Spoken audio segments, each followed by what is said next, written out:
Assalamualaikum warahmatullahi wabarakatuh. Allahumma sholli ala Muhammad wa ala ali Muhammad. Sholli dan sholihah siswa SDS Mentari Arido Islamic School, semoga kalian semua dalam kondisi sehat dan senantiasa dalam lindungan Allah Subhanahu wa Ta'ala.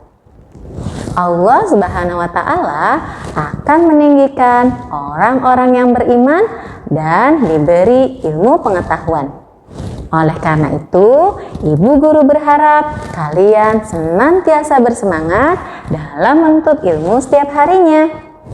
Dan kita niatkan kembali semua aktivitas kita hanya karena Allah dan untuk Allah saja. Untuk memulai pembelajaran kita kali ini, mari sama-sama kita membaca doa mau belajar.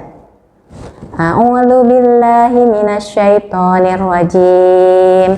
Bismillahirrahmanirrahim. Rabbi zidni ilma warzuqni fahma waj'alni minas sholihin. Ya Allah, tambahkanlah aku ilmu dan berilah aku kemampuan untuk memahaminya. Dan jadikanlah aku termasuk golongan orang-orang yang soleh. Amin. Alhamdulillahirabbil alamin. Meskipun di tengah kondisi pandemi yang saat ini sedang kita alami, Allah masih memberikan kita begitu banyak kenikmatan. Di antaranya adalah oksigen yang dapat kita hirup dengan bebas dan juga berbagai sumber daya alam yang dapat kita manfaatkan untuk memenuhi berbagai kebutuhan, terutama energi untuk kita dapat melakukan aktivitas. Salah satu cara mensyukuri nikmat Allah Subhanahu wa Ta'ala adalah harus adanya keseimbangan antara dunia dan akhirat. Bersyukur atas apa yang Allah telah berikan akan membuat kita bersungguh-sungguh dalam beramal. Perintah kebaikan ini juga bermakna larangan berbuat kerusakan di bumi yang kita tinggali. Dan ingat, Allah tidak menyukai orang-orang yang sombong dan angkuh, sebagaimana terdapat di dalam Al-Quran surat Al-Qasas ayat 77. Quran surat Al-Qasas ayat 77. Bismillahirrahmanirrahim. Wabtawi fima atakallahu darul akhirah wa la tansa nasibaka minad dunya wa ahsin kama ahsanallahu ilaik wa la tabtaghil fasada fil ard innallaha la yuhibbul mufsidin. Yang artinya, dan carilah pahala negeri akhirat dengan apa yang telah dianugerahkan Allah kepadamu. Tetapi janganlah kamu lupakan bagianmu di dunia dan berbuat baiklah kepada orang lain, sebagaimana Allah telah berbuat baik kepadamu. Dan janganlah kamu berbuat kerusakan di bumi. Sungguh Allah tidak menyukai orang yang berbuat kerusakan. Pada pertemuan kali ini, kita akan membahas mengenai ekosistem. Tujuan pembelajaran kita kali ini, 1. Siswa dapat menjelaskan pengertian ekosistem, jenis-jenis ekosistem, dan komponen penyusunnya. 2. Siswa dapat menentukan rantai makanan pada sebuah ekosistem dan akibat perubahannya. 3. Siswa dapat menyebutkan aktivitas manusia yang memengaruhi keseimbangan ekosistem. Dan 4. Siswa dapat menyebutkan upaya manusia untuk menjaga keseimbangan ekosistem. Ekosistem. Ekosistem adalah interaksi yang terjadi antara komponen biotik dan abiotik dalam suatu lingkungan. Komponen penyusun ekosistem terdiri dari komponen biotik dan komponen abiotik. Komponen biotik adalah segala sesuatu yang bernyawa, seperti manusia, tumbuhan, hewan, dan mikroorganisme. Komponen biotik terdiri dari produsen, konsumen, dan dekomposer atau pengurai. Konsumen terdiri dari herbivor atau hewan pemakan tumbuhan saja, karnivor, hewan pemakan hewan lain, dan omnivor atau hewan pemakan segala, baik tumbuhan maupun hewan. Komponen abiotik adalah kebalikan dari komponen biotik, yaitu segala yang tidak bernyawa, seperti tanah, cahaya, udara, air, kelembaban, dan lain-lain. Jenis-jenis ekosistem. Pada dasarnya, ekosistem di bumi dibagi menjadi dua, yaitu ekosistem alami dan ekosistem buatan.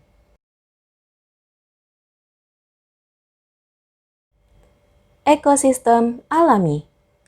Ekosistem alami adalah ekosistem yang terbentuk secara alami, tanpa adanya campur tangan manusia. Ekosistem ini diciptakan Allah Subhanahu wa Ta'ala.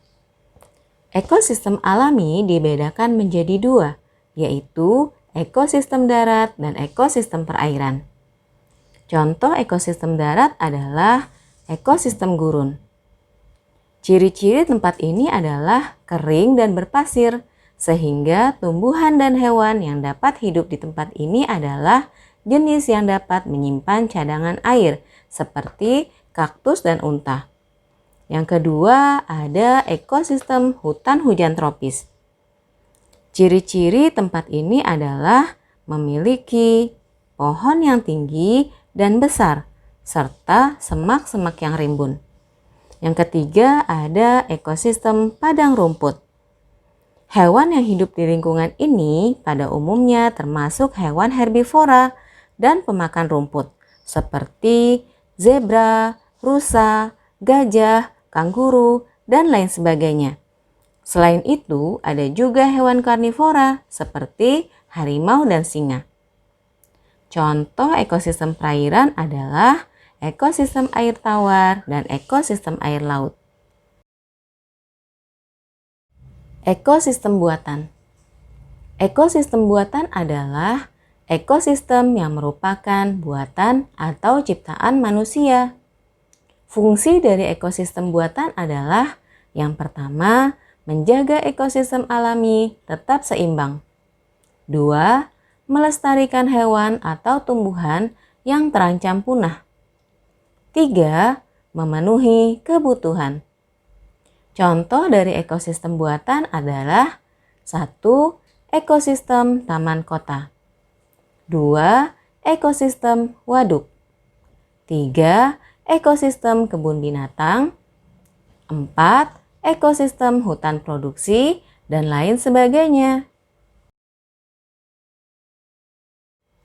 Rantai makanan. Rantai makanan adalah peristiwa makan dan dimakan antara makhluk hidup dengan urutan tertentu. Kita ulangi ya. Rantai makanan adalah peristiwa makan dan dimakan antara makhluk hidup dengan urutan tertentu.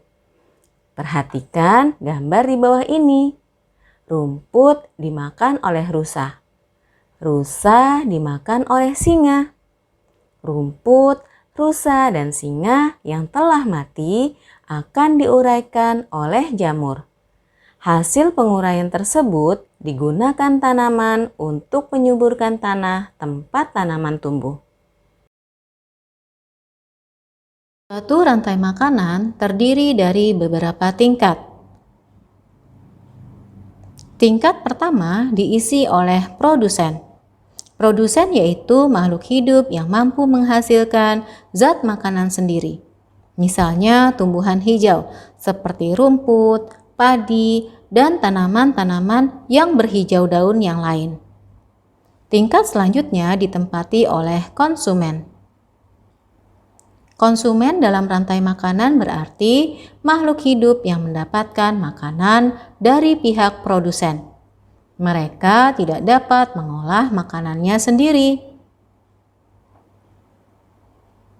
Tingkat 2 diisi oleh konsumen primer atau konsumen pertama.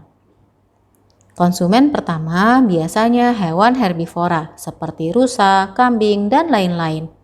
Tingkat 3 diisi oleh konsumen sekunder atau konsumen 2. Konsumen 2 adalah hewan karnivora seperti harimau, singa, ular, elang, dan lain-lain. Di tingkat tertinggi diisi oleh konsumen puncak. Produsen dan konsumen yang mati akan dirombak oleh pengurai menjadi zat-zat yang dapat digunakan kembali oleh produsen. Posisi ini diisi oleh bakteri, jamur, dan cacing tanah. Perhatikan kembali rantai makanan berikut. Padi berada di tingkat pertama. Padi berperan sebagai produsen. Rusa berada di tingkat kedua. Rusa berperan sebagai konsumen pertama. Singa berada di tingkat ketiga. Singa berperan sebagai konsumen kedua. Jamur berperan sebagai dekomposer. Contoh rantai makanan pada beberapa ekosistem. Yang pertama, rantai makanan pada ekosistem sawah. Tanaman padi akan dimakan oleh tikus. Tikus dimakan oleh ular sawah. Ular sawah dimakan oleh elang. Elang yang sudah mati akan diuraikan oleh jamur. Padi berperan sebagai produsen. Tikus berperan sebagai konsumen pertama. Ular sawah berperan sebagai konsumen kedua. Elang berperan sebagai konsumen puncak. Dan jamur berperan sebagai dekomposer atau pengurai.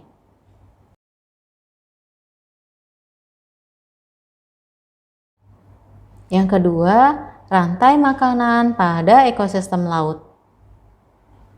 Pada ekosistem laut terdapat fitoplankton, zooplankton, ikan kecil, ikan besar, paus bergigi, dan pengurai. Fitoplankton berperan sebagai produsen. Zooplankton berperan sebagai konsumen pertama. Ikan kecil berperan sebagai konsumen kedua. Ikan besar berperan sebagai konsumen ketiga. Paus bergigi berperan sebagai konsumen puncak, dan pengurai berperan sebagai dekomposer. Fitoplankton akan dimakan oleh zooplankton. Zooplankton dimakan oleh ikan kecil. Ikan kecil dimakan oleh ikan besar. Ikan besar dimakan oleh paus bergigi. Dan paus bergigi saat sudah mati akan diuraikan oleh pengurai.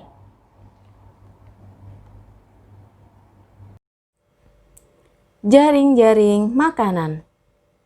Jaring-jaring makanan adalah gabungan dari rantai-rantai makanan yang berhubungan dalam suatu ekosistem.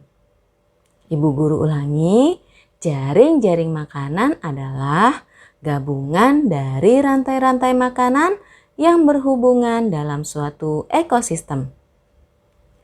Makhluk hidup tingkat 1 atau produsen ditempati oleh tanaman padi. Makhluk hidup tingkat 2 atau konsumen pertama ditempati oleh tikus, burung pipit, dan belalang. Makhluk hidup tingkat 3 atau konsumen kedua ditempati oleh ular, elang, dan katak.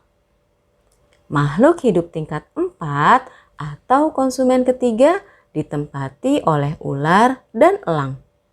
Dan makhluk hidup tingkat 5 atau konsumen puncak ditempati oleh elang. Perubahan ekosistem. Perubahan ekosistem dapat terjadi secara alami ataupun karena kegiatan manusia. Perubahan ekosistem yang terjadi secara alami dapat terjadi karena bencana alam, seperti tsunami, gunung meletus, kebakaran hutan, longsor, banjir, dan lain sebagainya. Sedangkan perubahan ekosistem karena kegiatan manusia akibat dari kegiatan penebangan pohon di hutan untuk mendapatkan kayu atau dijadikan lahan perkebunan.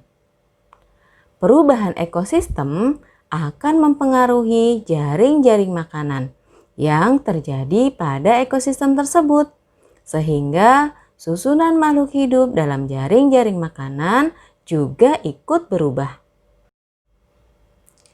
Apa yang terjadi jika populasi elang berkurang atau habis? Elang berperan sebagai pemangsa tikus, katak, dan burung pipit. Elang turut mengendalikan populasi ketiga hewan tersebut. Jika elang tidak ada, maka perannya dalam jaring-jaring makanan menjadi tidak ada. Akibatnya, populasi tikus, katak, dan burung pipit menjadi berlebihan. Tikus, katak, dan burung pipit dapat berubah menjadi hama bagi para petani. Beberapa kegiatan manusia yang dapat mempengaruhi keseimbangan ekosistem, antara lain penebangan hutan secara liar, penambangan secara terbuka, membuang sampah atau limbah sembarangan, penggunaan pupuk dan pestisida secara berlebihan, penangkapan ikan yang tidak terkendali, dan lain sebagainya. Apa saja upaya yang dapat kita lakukan untuk menjaga keseimbangan ekosistem? Yang pertama, melakukan pola hidup ramah lingkungan di dalam masyarakat. 2. Tidak melakukan perburuan liar terhadap satwa-satwa. 3. Tidak menangkap ikan dengan pukat harimau dan bahan peledak, karena akan memusnahkan semua hewan kecil yang ada di dalam laut. Yang keempat, menggunakan pupuk dan pestisida kimia sesuai dosis yang dianjurkan. 5. Menggalakkan penggunaan pupuk alami seperti pupuk kandang dan kompos. 6.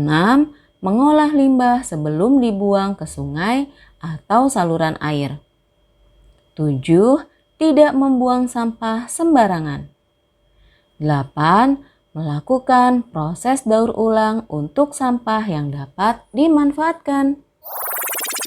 Nah, Sholi dan Sholihah, alhamdulillah kita telah sampai di penghujung materi. Yuk, kita simpulkan bersama apa saja yang sudah kita pelajari pada pertemuan kali ini. Yang pertama, pengertian ekosistem dan komponen-komponen penyusunnya. Ada biotik dan abiotik. Yang kedua, jenis-jenis ekosistem. Ada ekosistem alami dan ekosistem buatan. Yang ketiga, rantai makanan dan jaring-jaring makanan. Yang keempat, akibat perubahan ekosistem terhadap rantai makanan dan jaring-jaring makanan. Yang kelima, aktivitas-aktivitas manusia yang memengaruhi keseimbangan ekosistem. Dan yang keenam, upaya-upaya yang dapat kita lakukan untuk menjaga keseimbangan ekosistem.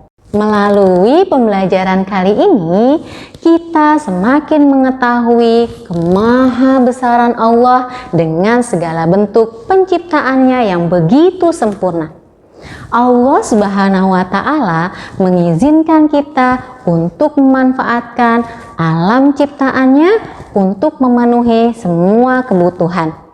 Tentunya dengan kelebihan yang Allah telah berikan berupa akal dan rasa tanggung jawab sebagai khalifah di muka bumi, maka kita harus merawat dan menjaga dengan sebaik-baiknya.